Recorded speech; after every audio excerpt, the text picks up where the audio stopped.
how to spot an effeminate man.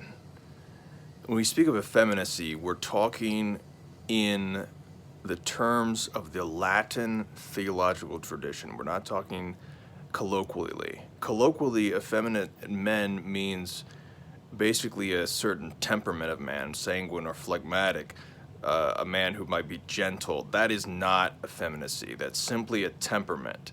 You can be a gentle, soft, quiet man and still be manly.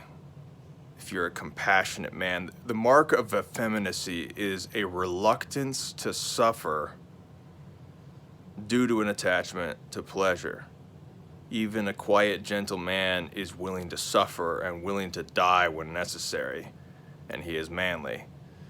The mark of effeminacy is that unwillingness to suffer. In particular, in our day, men are unwilling to be hated for telling and doing the truth. They're unwilling to be hated. The Lord says, rejoice when they hate you. Rejoice and leap for joy, because so they persecuted the prophets. Rejoice. A manly man rejoices in suffering. He rejoices to be hated, because so much greater is his reward in heaven. But the men of today are unwilling to be hated for telling the truth, for doing the truth. The priests do not preach it because they'll be hated.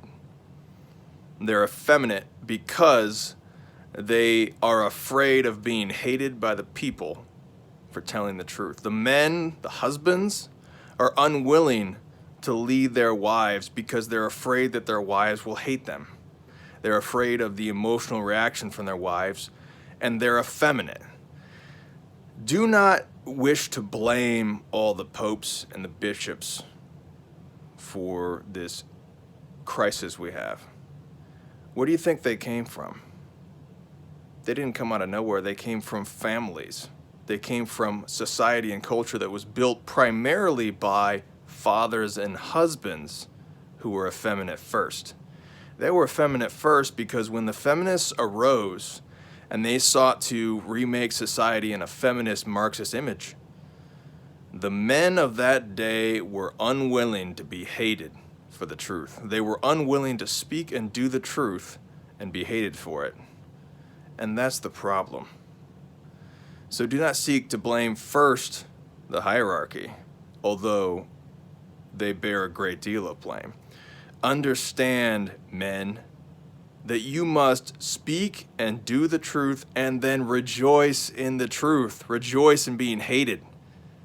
Because this is an imitation of Jesus Christ, the man of God, the God and man.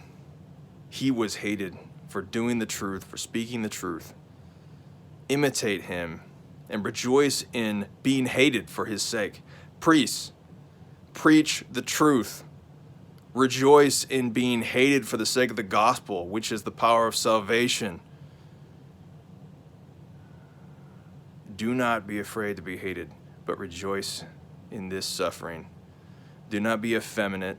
Do not be attached to the praises of men, but do and speak the truth, and rejoice when they hate you.